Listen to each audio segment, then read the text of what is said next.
Close exit 1. Close exit 2. And that was the end for those partygoers.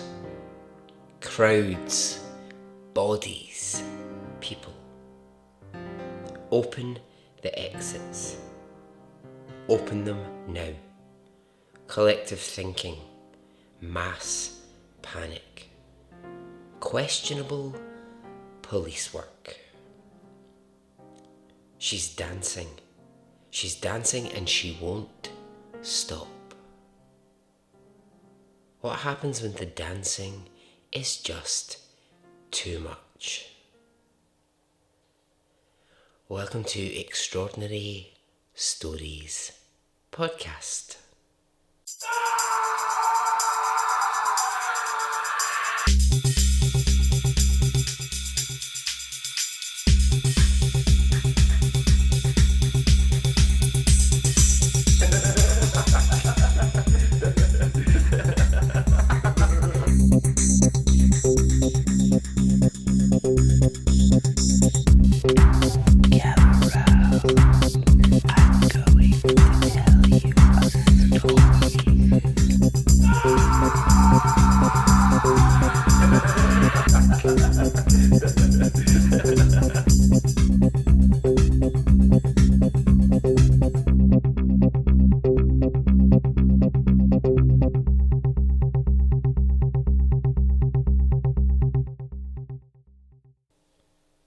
Hey, how are you? Are you well? Are you good? I am. Now, before we begin, I'd like to set the record straight on something. I'm not dead. Which? The internet will try and tell you I'm dead. I'm not. I say the internet, I'm exaggerating. There was a review on one of these review sites for the podcast, which I fully appreciate. Anyone who leaves a review, thank you very much for doing that. But there's a review where someone has written, "I'm so sorry to hear of Barry's passing. My condolences." Now, I don't know if I'm just being... Is that cancel culture? Am I just being cancelled by someone announcing my death? Well, I'm here to tell you, I'm definitely not. Otherwise, I'd be podcasting from the beyond, and well, that would be weird. So yeah, just to sort of clarify that. So I'm glad we've got that straight. Okay, well, I hope that you are all well. I've got 2 stories for you here. They both involve crowds. They're both insane. Okay, are you ready, my darlings? Okay, let's go.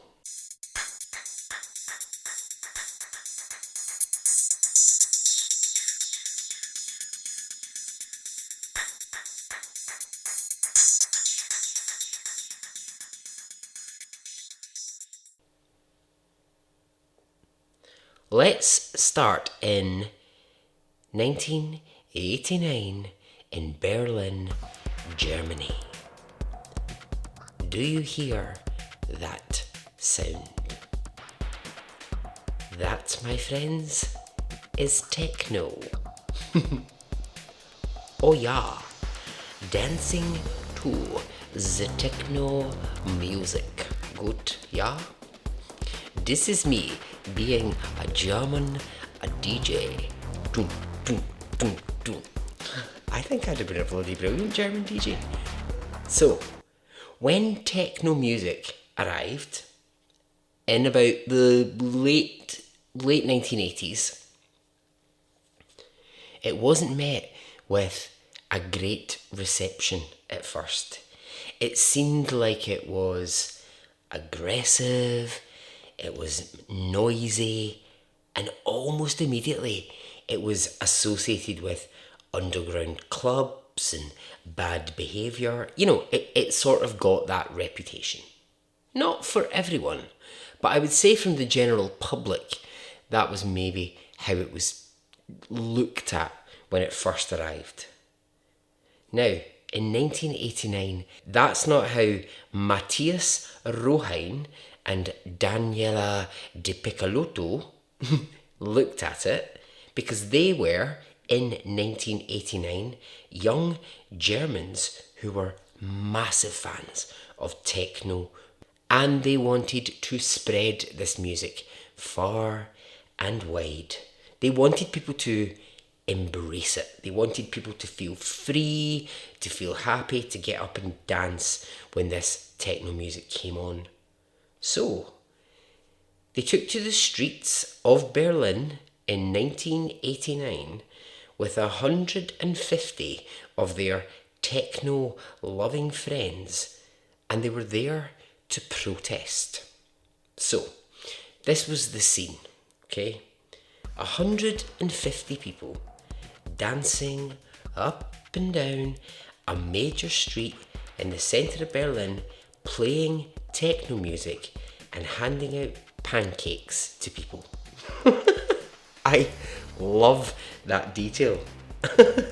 Pancakes being my favourite ever food, I would have been really down for this festival.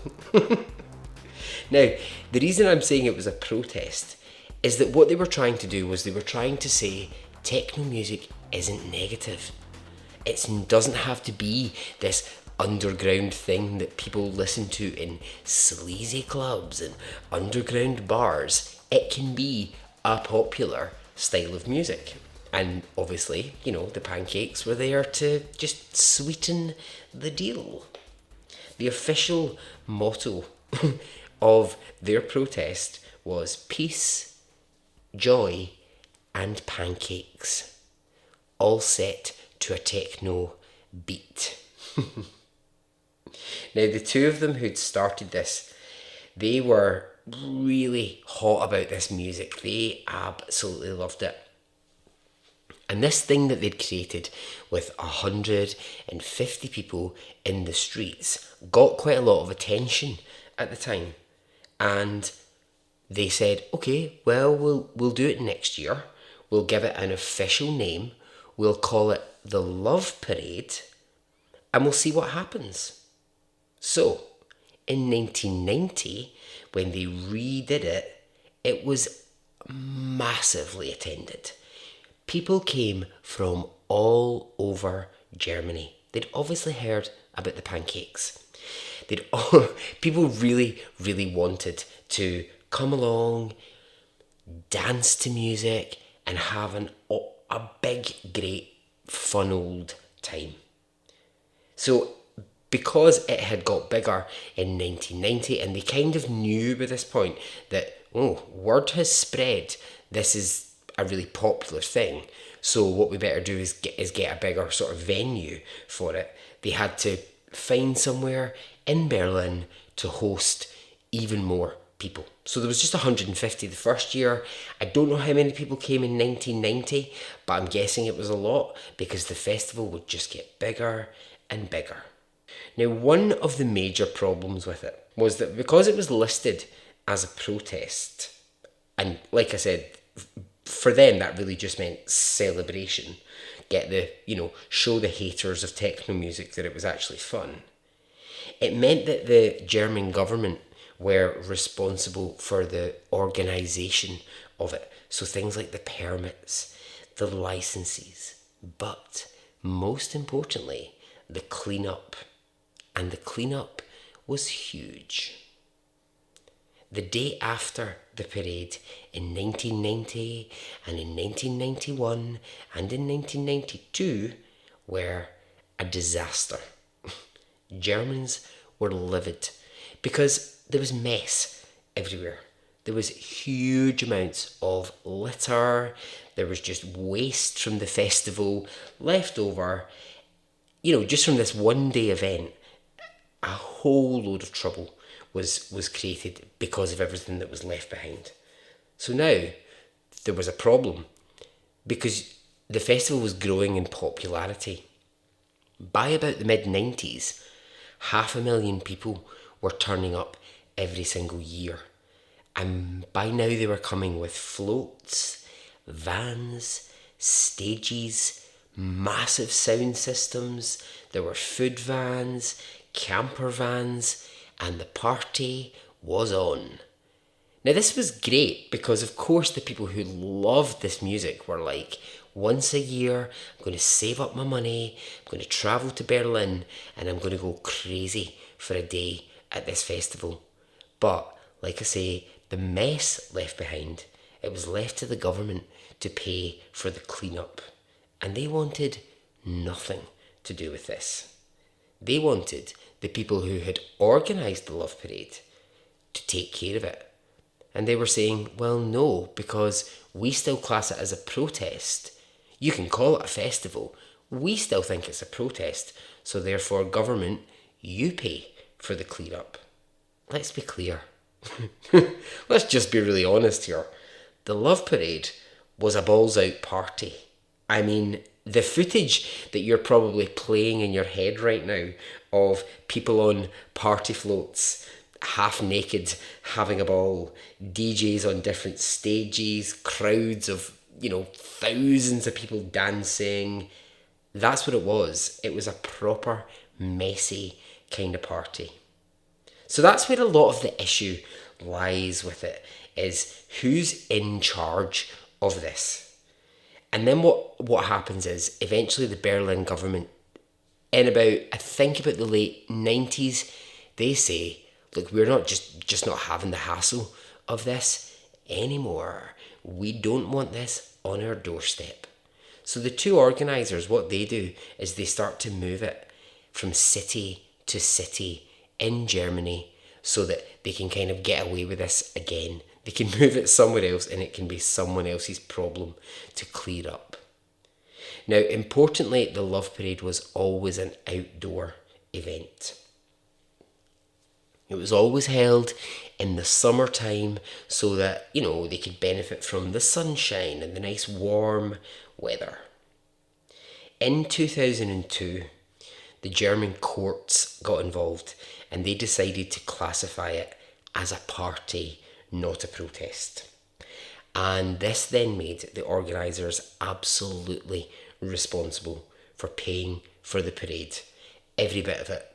The setup, every single bit of what it cost to run it, and the clear up. But what the German courts started to do at this time was a little bit of jiggery-pokery, where last minute they would do things like change the date when it was being held, and it would have to be cancelled last minute. It would cause a lot of confusion. For a couple of years it was really poorly attended because the date would change at the very last minute. Things like this. I think what they were trying to do was get rid of the Love Parade. I think they were actually just like going, you know what, it's actually kind of more hassle than it's worth. Yeah, some German people get to have fun for a day, but actually it's causing a lot more hassle than it's worth. So let's do what we can to try and kind of make it almost disappear. Now, in 2004 and 2005, 2 years in a row, it gets cancelled. And the reason it gets cancelled is because it's just too expensive to put on. The people organising it just can't afford, they can't raise the money to make the festival happen. The government refused to give them anything to try and help out, so for 2 years in a row, it just doesn't exist. And it disappoints people.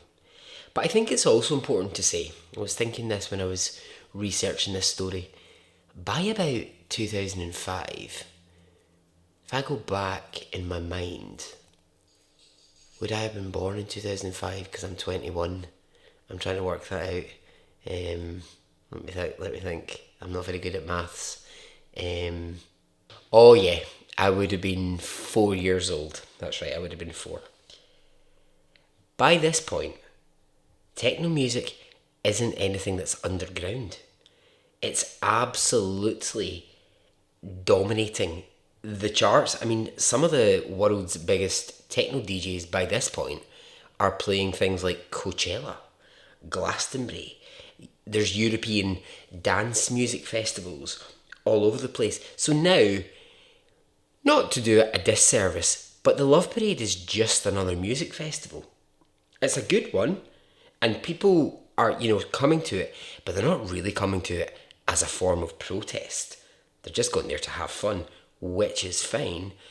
But like I say, it's not an underground movement anymore.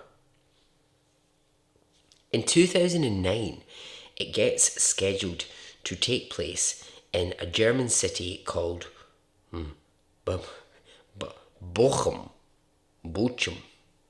Bochum? Anyway, something along those lines. And it gets cancelled because the city officials fear for the security of those attending. They say the festival is dangerous. This German city, they're trying to claim that every year when this festival has happened, they say it's never properly got the right permits. The right paperwork just isn't filled in. The right safety measures aren't quite in place. So they decide they don't want it in their city. Then comes 2010. Now Matt and Daniela, who I mentioned as the people who in 1989 started this festival, they just walked away from it. It had become something different. It had become a different beast at this point. It was too commercial, it wasn't what they wanted, and it was out of their hands.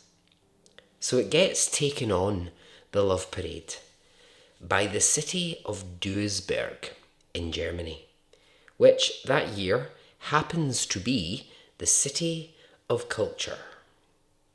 And here's what happens. Those who were disappointed by the previous year's cancellations, they are ecstatic that the Love Parade is coming back.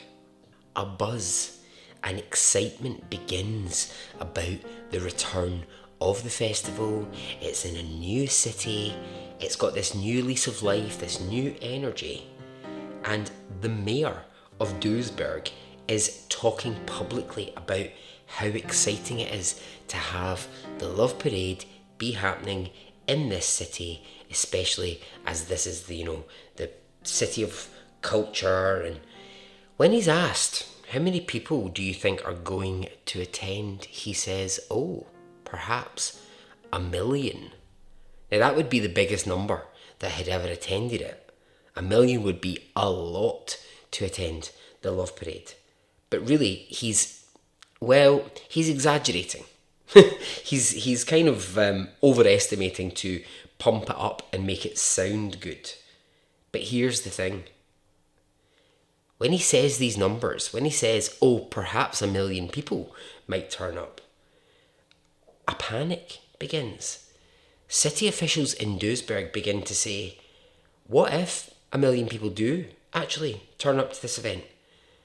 We're not sure this has been risk assessed. We're not sure that all the right things are in place. And the mayor says, don't worry about it. I don't really think 1 million people are going to come. I'm just saying that. But still, there's this feeling of slight unease around it because it's just not feeling as if it's been properly signed off. There's still something of the haphazard about it. Let me describe the area in which the festival is taking place because this is really important.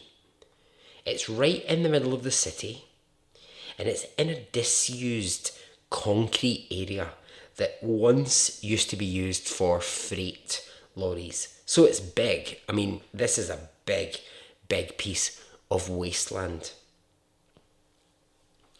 On the one side of it, you've got the German Autobahn, or the motorway if you're in the UK, or the freeway if you're in America, or the big road if you're anywhere else in the world. I don't know what you might call it.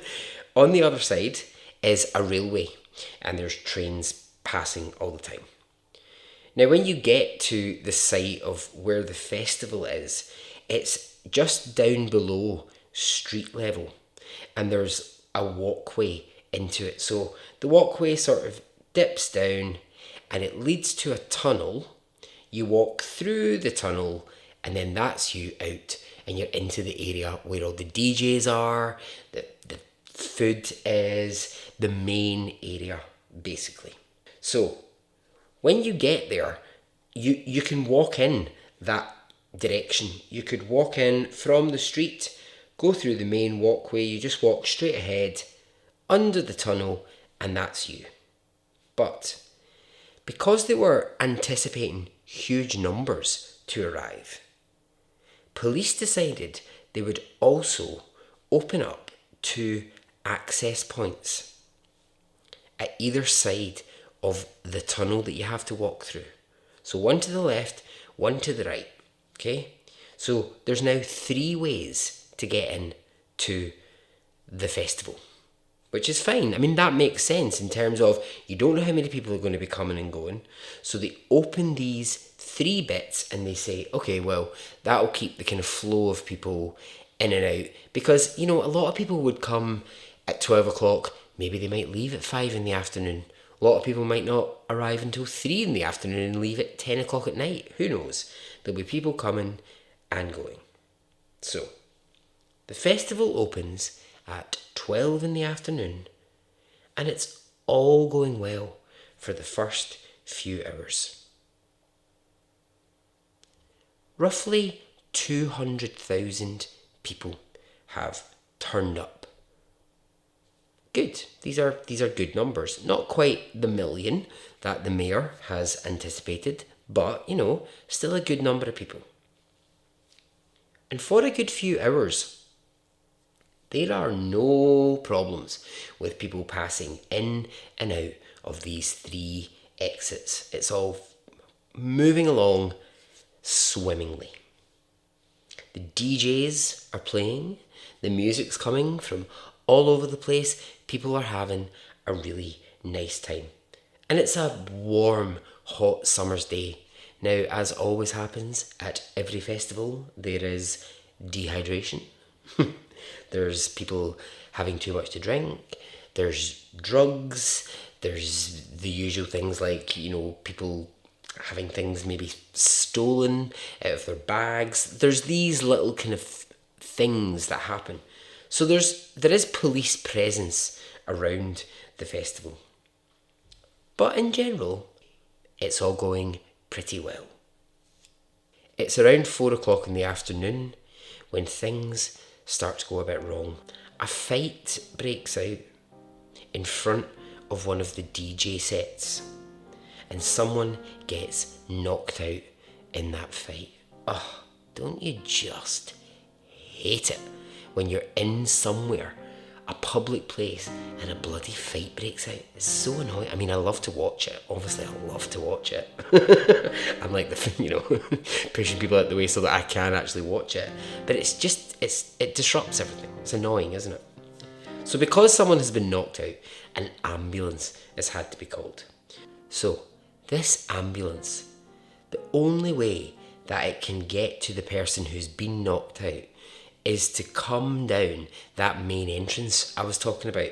So it has to come from the street in, down the main entrance, under the tunnel and into the festival area. So it's fine at first, the ambulance comes in, picks up the person and goes away. Now, an ambulance at a festival isn't really a big deal. It's not a huge deal, except in this case, it's in quite a tight area. And it means that when the ambulance arrives, people are forced to sort of move out of its way. And it causes, not for long, but just for a brief spell, it causes some of the entrances and exits to get a bit blocked. Now again, it's a festival. This is nothing new. But something weird happens here. Something goes very, very wrong. This momentary blocking of the exits makes police panic. And what they do is they close off 2 of the exits. Weird. So now you've gone from there's 3 different exits to there's 1 exit. Now, have you ever been at one of these large outdoor events? And the exits and entrances are always confusing. It's always like, where did I come in? Where did I go? I don't drive, but you always see people wondering about going, where's the car park again? I can't remember where. It's like that. Like, people now are really confused because police have shut two sides of this that were there a minute ago, but now they no longer exist. This is weird. So, over the next half an hour, people are trying to leave the festival, but they can't get out as quickly as they got in because there is only one way in and one way out. So this bottleneck effect begins to happen in the tunnel that's near the main exit. By 5 p.m. in the afternoon, thousands of people are now crowding in this area. They're beginning to panic because the flow in and out of bodies has come to a complete and utter standstill. People can't move. Now, as I said, this is just below street level. So now you've got people climbing up things like telephone poles, you've got people up on street level trying to pull people out up to safety. But it's too late. A mass panic has begun because there's only one way out and it's blocked. A panic begins to consume these thousands of people stuck in one little area because police can't quite communicate clearly enough about what to do in this case. When they realise, police, what's happening, they do try to open these other exits. It just causes confusion. People start running all over the place, not quite sure how to get in, how to get out. The whole thing is just a mess at this point. So then the fire services are called. And they arrive, and what they do is they try and throw ropes down to people to hoist them out. But we're talking about thousands of people crammed in a small entranceway. The crowd begins to surge back and forth. People start to get really upset, trying to find ways to get out. And inevitably what happens is people start to fall to the ground. And in the stampede of this, they just get left behind, these people that have fallen to the ground. Now in the distance, the techno music is still playing because festival organisers are aware this is happening at the entrance. They know there is a huge panic. There are thousands of people stampeding at the entrance, but they ask the DJs to keep playing. Why, you ask? Because when I heard that, I was like, what the fuck? Why would you ask the DJs to keep playing? But then, this is the reasoning, and I kind of think this makes sense. There's 500,000 people now at this event. By 7 o'clock, there's 500,000 people.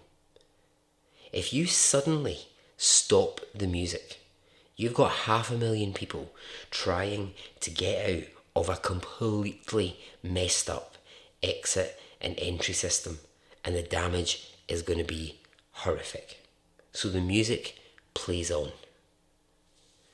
Sometime later, the DJs will say that the most heartbreaking thing they had to do was play happy techno music, as they knew that not far from where they were playing, people were literally trampling on each other trying to get to freedom. To make matters even worse, the phone signal goes down, and so calls to additional emergency services, they can't be placed. By now people are screaming and crying and begging people at street level to help them. But the people at street level are completely helpless. They can't do anything other than horrifically watch what's going on. Eventually, police manage to get their shit together. By 8 o'clock, all of the exits are opened. People can start to flow much more freely, but then the reality of what's happened kicks in. 650 people have been seriously injured, and 21 people are dead in the tunnel. They've been either stamped or crushed to death. Horrendous. Absolutely horrendous. I just imagine you had set out for a day at this one-day festival. It's happening in your city. You thought, I'll go along, have a great day, listen to some techno music. And in the end, 21 people are dead because police made a really stupid decision to shut 2 of the exits. So the aftermath, what does that look like? Well, Germany is angry. Questions like, how did this happen, are asked. Now, obviously I'm able to give you these details about the police mistake with closing the exits, but none of that was available in the days afterwards. Police didn't want to say they had made this mistake. As the investigation into it went on, 10 people, including the police, the festival organisers, and some city officials, would go to court and they'd be charged with involuntary manslaughter for the 21 deaths. The Love Parade trial would go on to be one of Germany's longest running trials, and it absolutely played out in public. Quite rightly, the families of those people who died wanted answers. But like all trials that are like this, that are really involved and really public, it becomes so weighted down in detail that it becomes almost impossible to untangle. The way that I've told you it there makes it sound like it was really, really simple. But in court, the police, the organisers, the mayor, it all becomes about who signed what document on what day, who didn't communicate which thing effectively, who should have signed this off, why was this permit not signed, why was that phone call not made, all of this. And it goes on for years and years and years. And the blame just goes round in a circle. They all just keep blaming each other. Finally, the charges are dropped. Because what the courts find is that actually there's no one person that you could say this is the fault of. You could say it was the mayor who went on the news and pumped up the festival, made it sound amazing, so actually more people than they were kind of anticipating arrived. You could say it was the fault of the police for miscommunication about the exits. Police will say, well, the city officials should have seen that. They should have known that wasn't, 3 exits was never going to be enough for that amount of people. So eventually, it does just become collective negligence. I'll point out something here that I learned about German law, which I think is so interesting. I've never heard of this. In a case like this, where it's a group of people and they're not quite sure where the blame gets placed, every single party can pay a fine. And that fine means that they won't go to prison. If every single party chooses to pay that fine, it means nobody goes to prison for it. Interesting. So, of course, when the fine option is given to them, all of the accused choose that that's what they will pick. So no one goes to jail for the 21 deaths. Every year since 2010, on the anniversary, there is a Remembrance Day in Germany for those who died in the tunnel area of the Love Parade. And it's filled with candles, flowers, pictures, posters, and it's just a time for Germany to come together and remember that something that was a real brilliant celebration of fun, that was meant to be about just going out, having a good time, ended up becoming this tragedy. And so ends the story of the Love Parade. Story 2. It's 1518 in Strasbourg, France. Frau Trophia, which means Mrs. Trophia, and her husband, Mr. No, what's the German? Herr, I think, yeah. Herr Trophia. Well, here they are, husband and wife. They're sitting in their house doing whatever I guess people in 1518 did of an evening. I don't know what that might have been. Sudoku? Crosswords? Needlepoint? I don't know. Anyway, suddenly Frau Trophia gets up, walks out of the house. She's standing in the street, and her husband thinks, where the hell is she going? Well, I'll tell you. Frau Trophia is going to the local cathedral, a huge building in the city centre, and when she gets there, she stands outside of it and she begins to dance. Yes, dance. Now, not like some polite dance, no. She is going for it. She is like crazy on the dance floor. She's having a great old time to herself. And her husband is like, what's going on? Like, what is she doing? So he tries to get her to stop, and she won't. She's like, I am going for this. Now, it sounds like I'm making this story up, but I'm telling you, this actually happened. So she continues to dance for the rest of that night, and through the night, and into the next day. She's still there, she's still dancing outside the cathedral, and by now her husband has gone and gotten a few different people to see if maybe someone else can get her to stop. But she will not stop dancing. The following day, she's still going, and she's not showing any signs that she is planning to stop. Now a crowd has begun to gather because they're like, what is going on outside the cathedral? What is Frau Trophia up to? And they're watching in amazement because it's really odd. But then something even more peculiar begins to happen. Other people begin to join her and start dancing.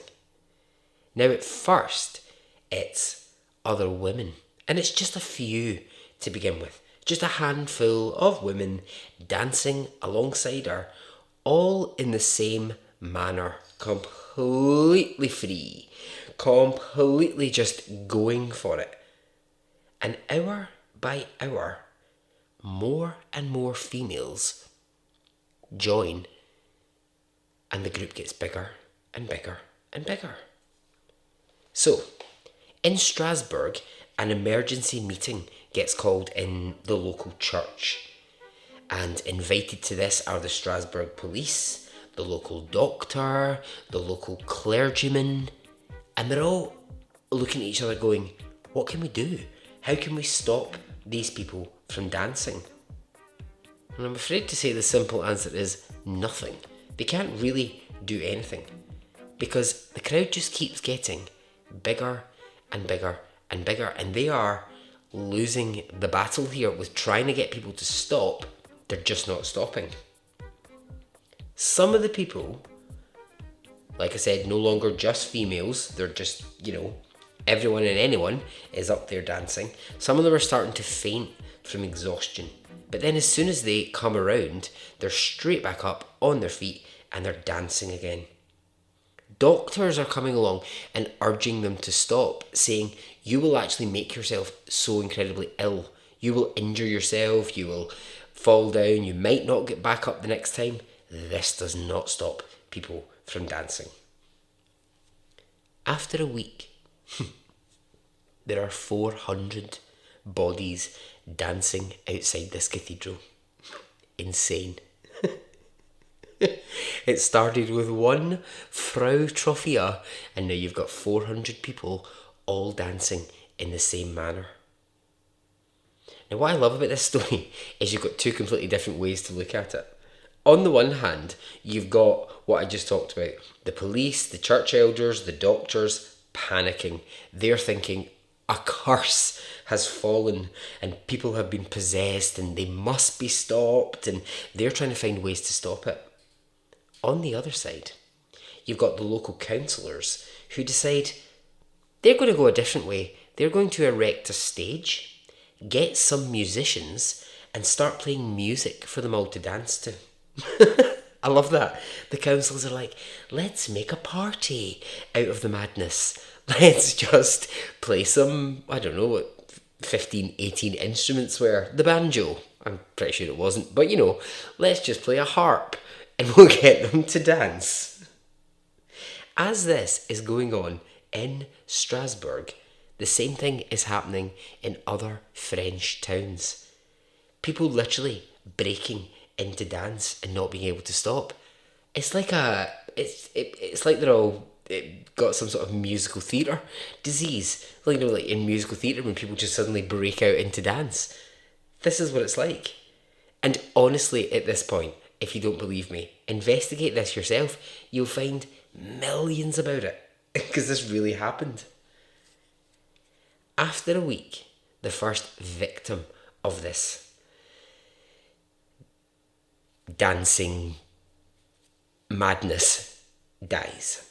A young woman who's been dancing for days and days and days in Strasbourg collapses. So doctors are like, great, this is it. Well, not great, but you know what I mean. We can use this to figure out what is causing this. So they immediately get her to the local hospital. They do every test that they can, but they can't find anything. There's no sign of anything. They can't really diagnose what this is, what's causing it. And by now, more and more people are beginning to fall down and not get back up. So now, people are literally dancing themselves to death. Doctors are scratching their head. They're looking at this and going, what is happening? The only explanation that they can come up with is hot blood. Yes, hot blood. What the hell that means, I have no idea. Doctors guess, I think, that it's like a blood disease, that something has spread to these people, and the only way that they can deal with this, the only way that they can get any relief from the hot blood is to dance themselves to death. Okay. I mean, give them a break. It's 1518. They don't have, they don't have Google. They can't look up why are there 400 people dancing in the centre of town. Can I get an explanation? So they're guessing at whatever they can. This went on for 2 months. 2 months people danced for. And in that time, there were almost 80 deaths. Then, out of nowhere, it stopped. It just stopped. The musicians packed up their stuff. People went home as if nothing had happened. And that was it. Well, kind of. Not really that was it, because people still wanted answers. I mean, the hot blood theory was okay, but it wasn't really satisfying people. Over the next few years, and I would say even to this day, people are still looking for an explanation as to what happened here. What was this? Some of the theories involve things like poisoning. Perhaps there was a accidental poisoning of these people and that something had gotten into their brains and it had made them have some sort of reaction in the brain, and this is what had caused it. And again, that could never really be proved.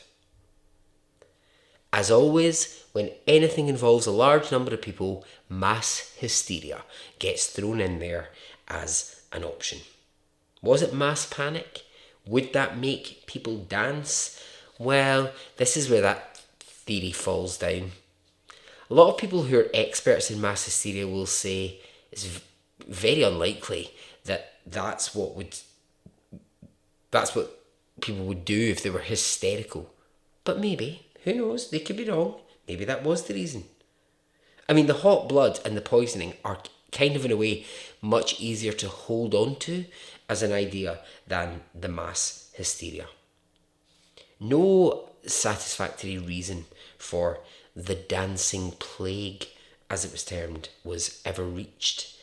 And Frau Troffel, the woman who started it, she went on to live into her 80s, and she was never able to explain what made her that night walk from her living room and start to dance.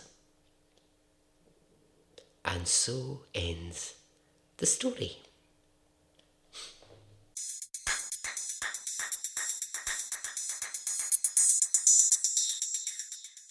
Two very different crowd-based stories. Honestly, look up The Dancing Plague if you've not heard of it, if you don't know this story. It's crazy. It's really crazy. And genuinely to this day, people are still trying to find a reason for it. On a more serious note, look up also the Love Parade disaster.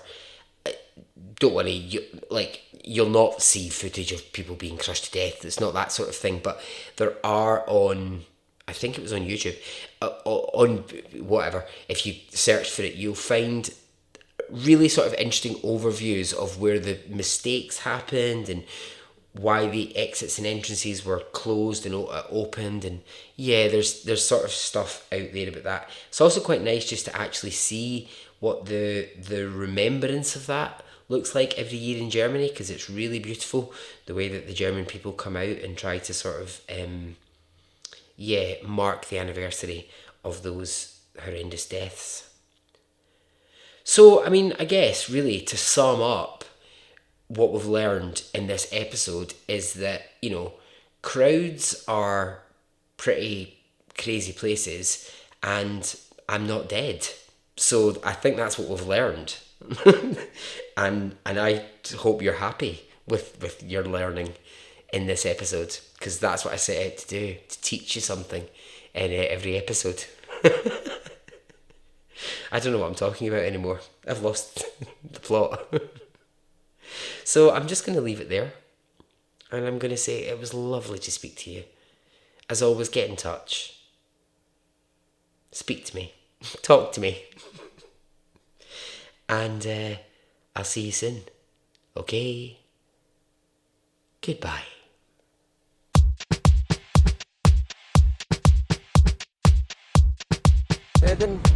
It didn't affect me really one way or the other.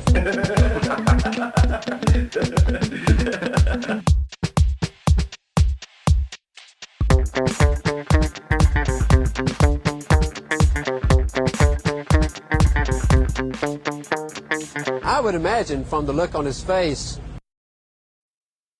Let's get it on. Let's do it. Let's get it over.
Let's get it on. Let's do it. Let's get it over.